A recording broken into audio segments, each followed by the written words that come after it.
Hey travelers, it's story time. If you don't know me, my name is Kristen and I run a travel agency called the Traveling Cannonball, where we specialize in travel to Alaska and international destinations. I have spent a lot of my life living in Alaska, and today I'm going to tell you a story of one of my adventures in Alaska. All right.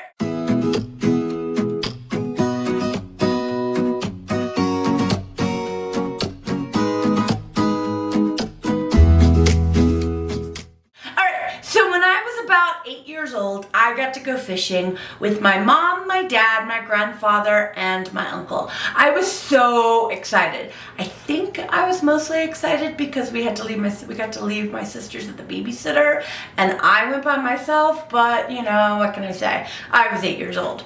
Anyway, we went fishing at this place called Sunshine Creek. We drive over to Sunshine Creek, and when we get there, my grandfather's like, you know, I'm tired. I'm just going to stay in the car and sleep. So my mom, my dad, my uncle, and I, we hiked down to Sunshine Creek, and we started fishing. But it was raining, and it was cold, and I was getting miserable, and I was 8 years old, and I was whining and whining about how wet and cold I was. And finally, my mother had had enough, and she's like, all right, I'm taking her back to the car. So my mother and I are hiking back to the car, and we've been talking and laughing and telling stories when my mom points at something in the mud. And I looked down and I went, Mom, why did somebody put their hand in the mud? And my mother's like, Christy dear, that's not a handprint. That's a bear paw print.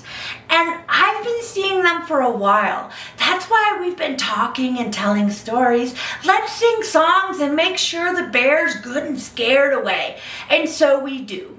And then we come around a curve. Now, the good news is our singing and laughing and telling stories had done its job. The bear was in fact running away from us. The bad news, we had to run in the same direction the bear was running, or at least travel in that same direction, to get to the car. And so we say we chased the bear. We ran the rest of the way to the car, and we pounded on the car. Grandpa, Grandpa, open up, there's a bear, there's a bear. And we got into the car, and my mom's like, oh, I'm so glad your father has his gun. A while later, my dad and my uncle come back, and we tell them the story, and my dad's like, gun? What gun? You mean this gun? And he pulls the gun out from under the driver's seat. My dad hadn't taken the gun with him. Now, if this story has scared you, don't be scared. Especially as a tourist, there's not a huge likelihood that you're going to encounter a bear.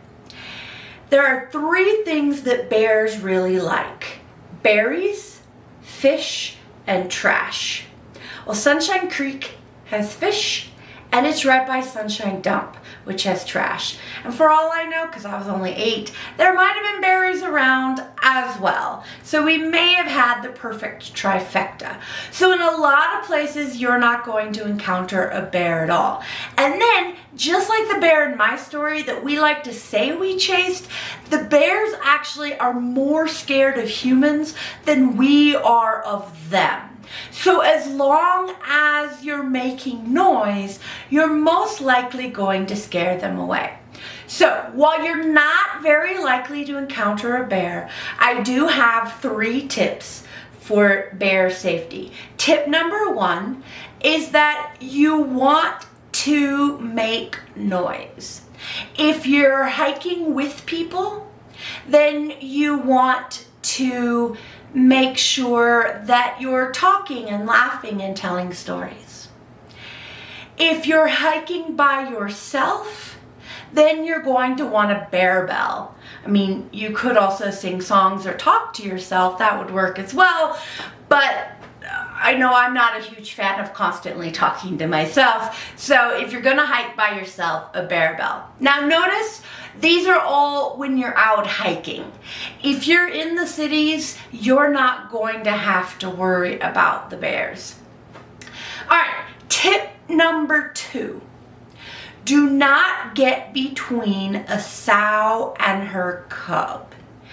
a sow gets very possessive of her cub.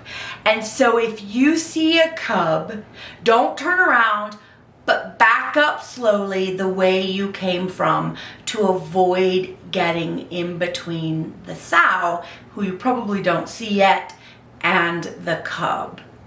And if you do encounter a bear, then tip number 3 is that you do not run away.